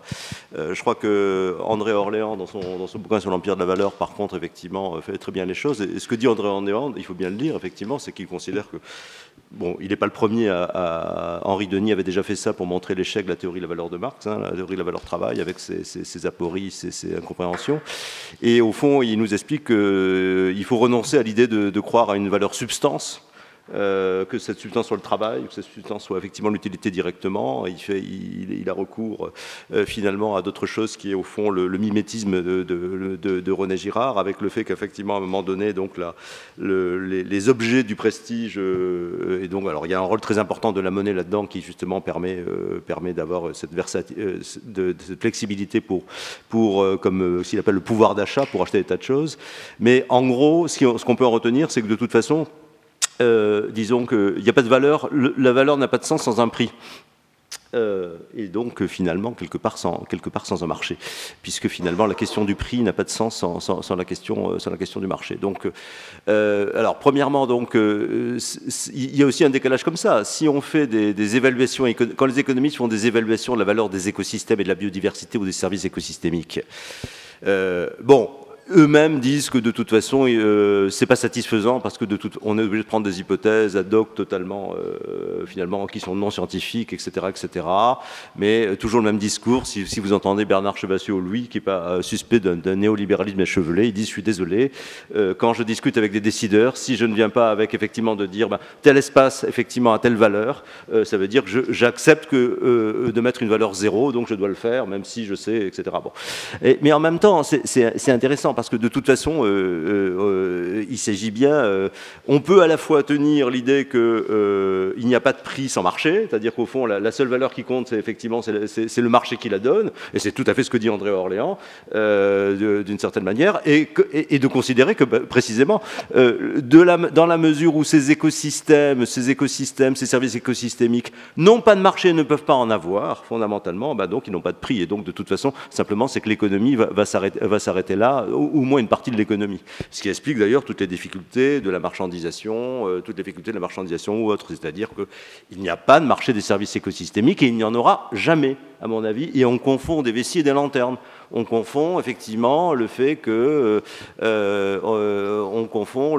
justement il y ait tout ce vocabulaire ou autre, et c'est un peu ce que je reproche au bouquin, c'est que je pense bien sûr que les auteurs, il y a un certain nombre d'auteurs qui ont cette intuition, voir ça, bon, alors il y a volonté, alors on dit que c'est de la dialectique ou du compromis, je ne sais pas, mais bon, effectivement c'est une ANR, c'est plus compliqué, mais moi je dis quand même que c'est un peu dommage. Alors ce qui est dommage aussi, excusez-moi, je garde la parole, c'est que il faudrait quand même savoir que ce sont quand même tous ces instruments.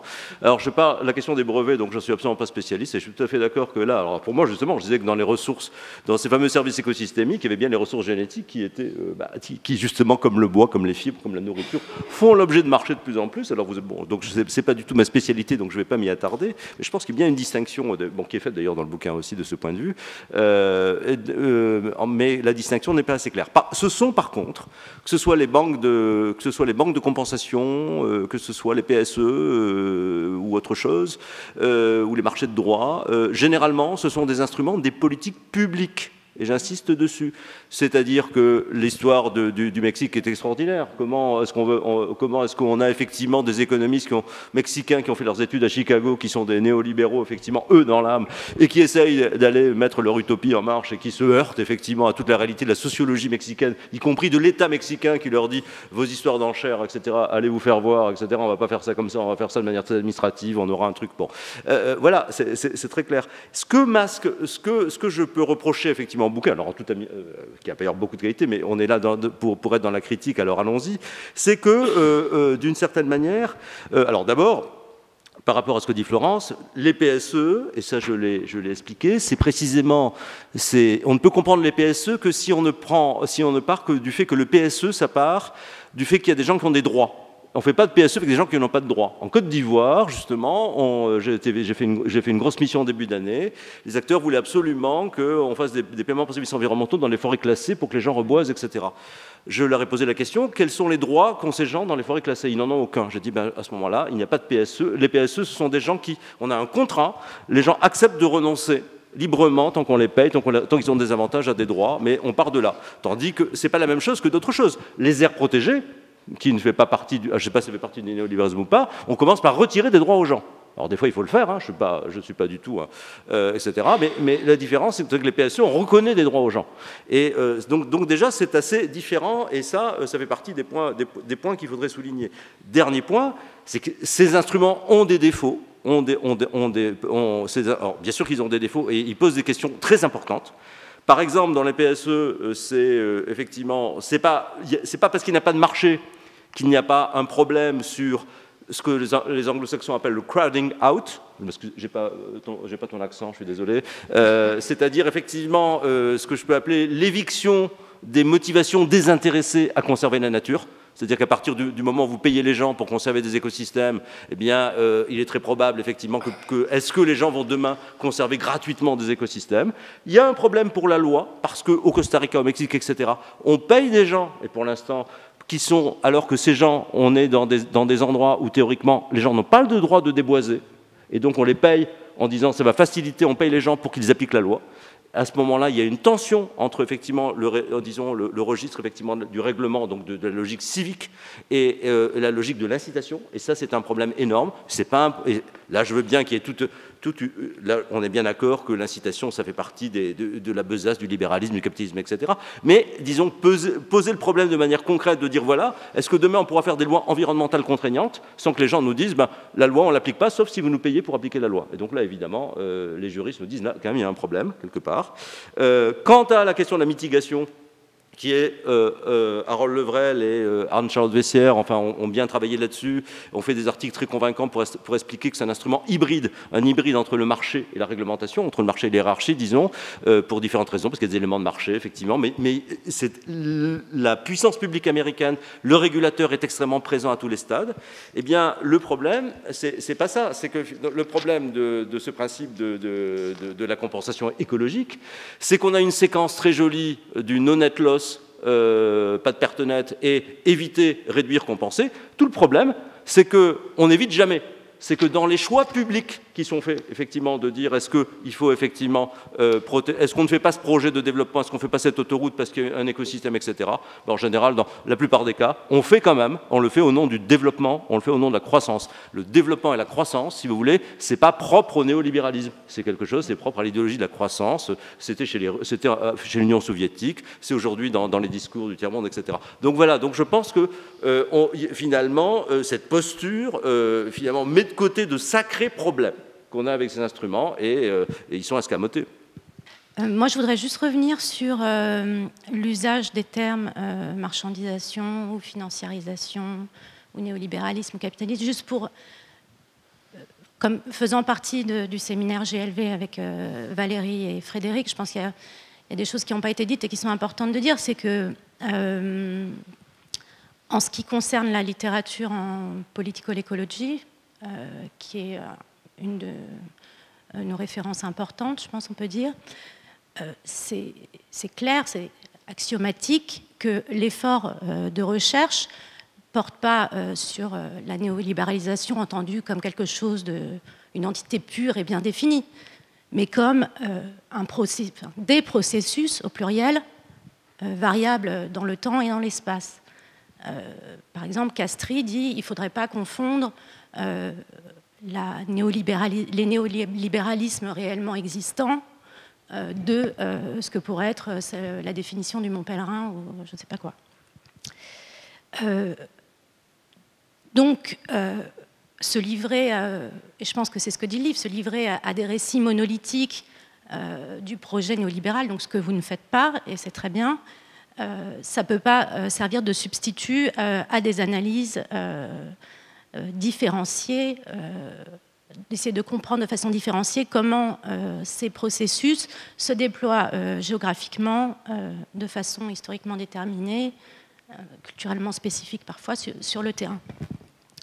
Mais, et là je pense que c'est important, c'est que être attentif aux situations concrètes, ce qu'a fait par exemple Florence au Brésil et ce que déclinent les autres cas, je pense que c'est important, il ne faut pas que ça signifie que l'on s'abstrait, enfin, il faut pouvoir s'abstraire temporairement de ces concepts pour penser les convergences, pour penser les similitudes, pour penser les logiques, les processus communs entre tous les cas d'étude.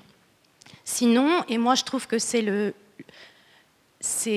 un petit peu le risque que je trouve que vous exprimez, enfin, que vous représentez un peu, Monsieur Karsanti, c'est d'abandonner un peu tout effort comparatif ou théorique.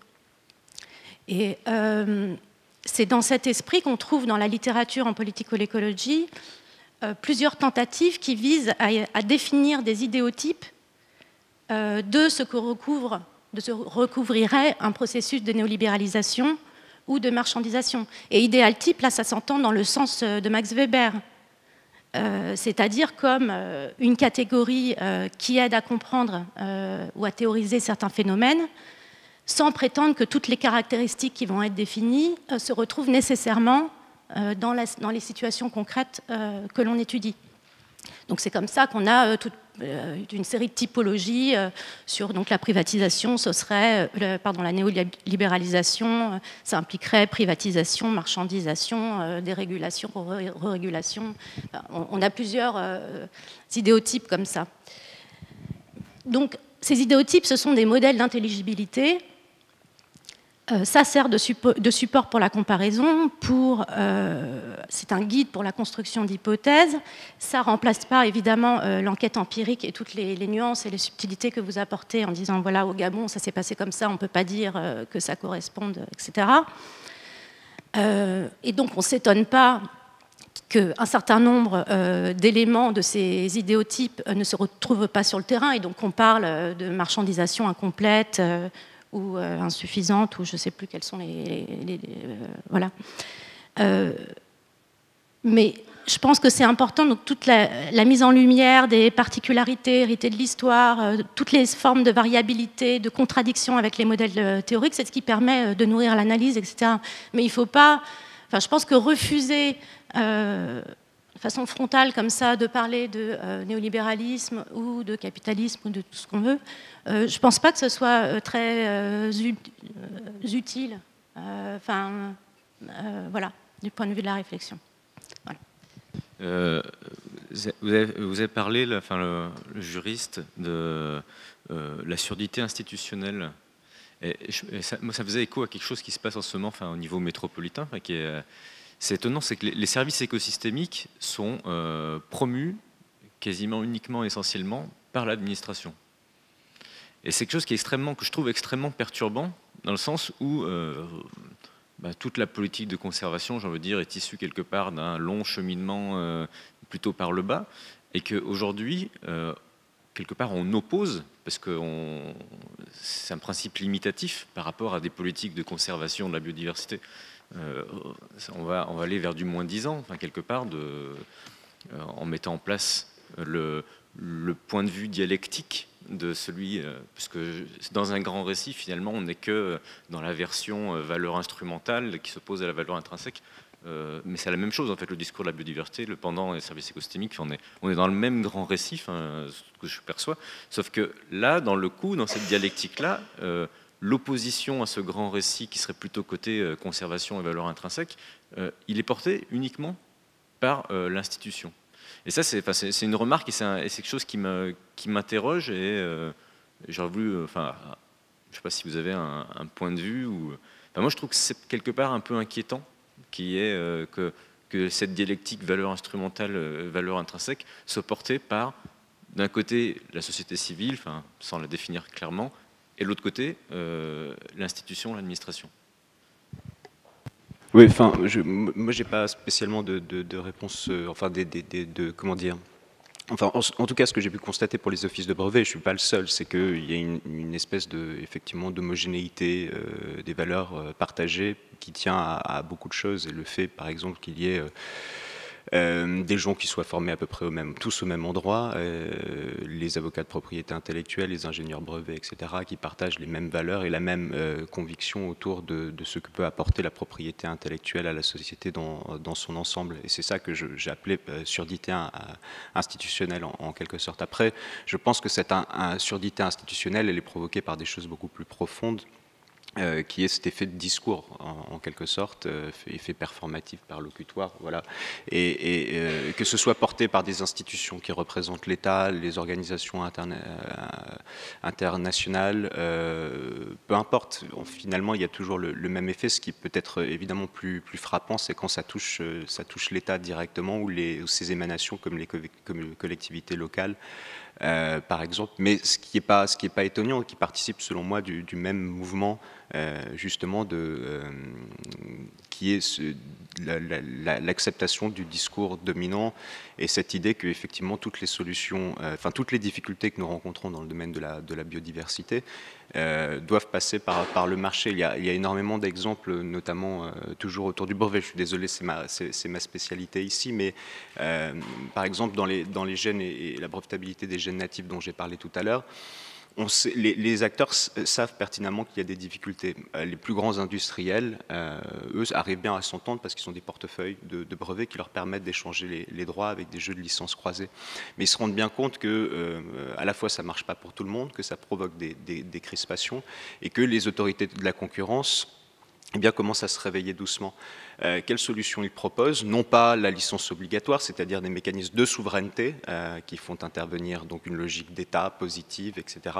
Mais ils proposent des plateformes qui sont des mécanismes contractuels. Si vous voulez, vous allez mettre en commun les brevets et vous allez pouvoir concéder des licences croisées. Mais c'est toujours le mécanisme économique, la marchandisation également des gènes ici qui va être la solution. Voilà. Finalement, tu disais dans l'analyse, vous avez tous les éléments et vous pourriez finalement discrétiser entre ce qui est une nature qui fait objet d'une marchandisation complète et ce qui est une nature qui ne fera jamais objet d'échange avec fixation d'un prix. Et finalement, vous n'allez pas jusqu'au bout, je crois savoir pourquoi. Vous avez un inconscient descolien et latourien qui vous l'interdit. Je ne pense pas que ce soit ça le fond de la question.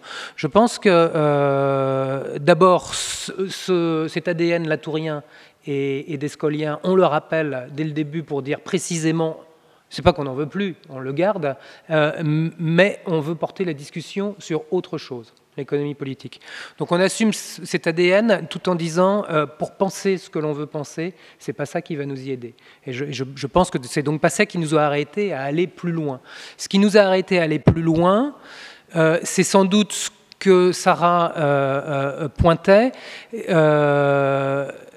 c'est qu'on est bien conscient qu'on ne peut pas tout mettre dans le paquet, qu'il y a un intérêt dans le même paquet, qu'il y a un intérêt à discrétiser les outils qui sont market light de ceux qui sont institutionnels, montrer à quel point le market light revient à des formes de politique publique rénovées avec un nouveau discours. Donc je pense qu'on tombe d'accord à peu près sur tous ces éléments-là. La grande différence peut-être que nous avons, c'est de dire, et c'est pour ça que j'ai pris la métaphore du baron Munchausen en introduction, c'est de dire que, attention, il y a un effet de discours qui nous empêche véritablement de penser de façon vraiment alternative des politiques de conservation de l'environnement, je dirais.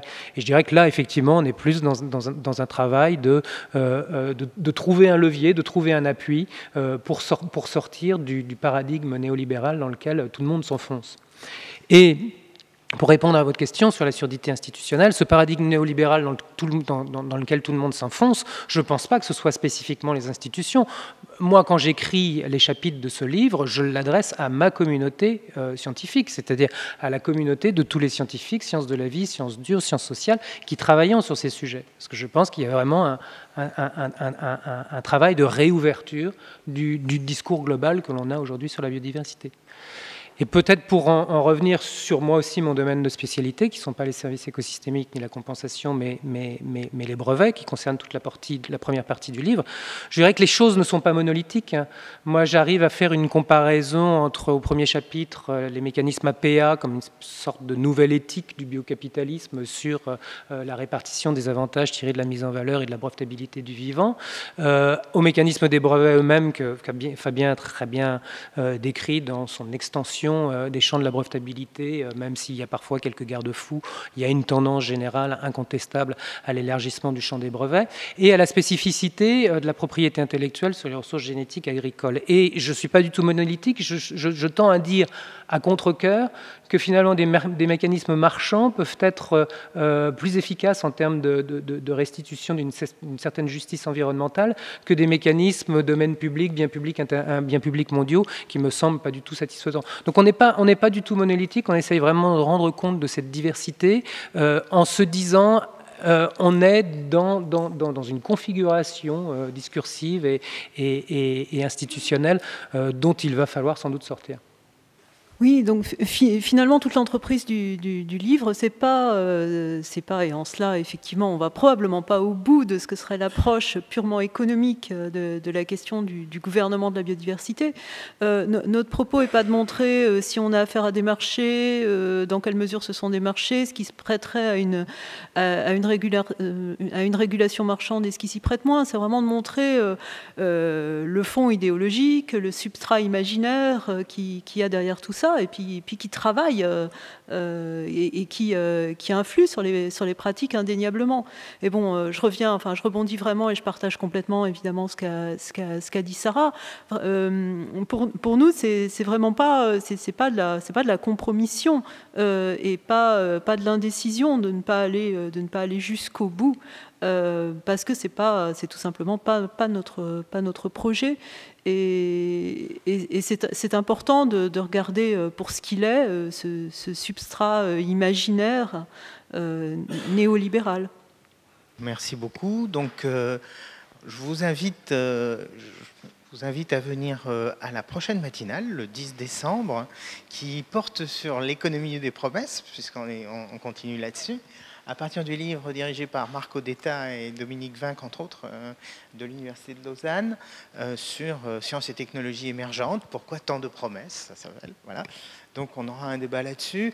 Et je vous remercie pour la qualité et la teneur des débats qui invitent à lire ce livre tout à fait intéressant.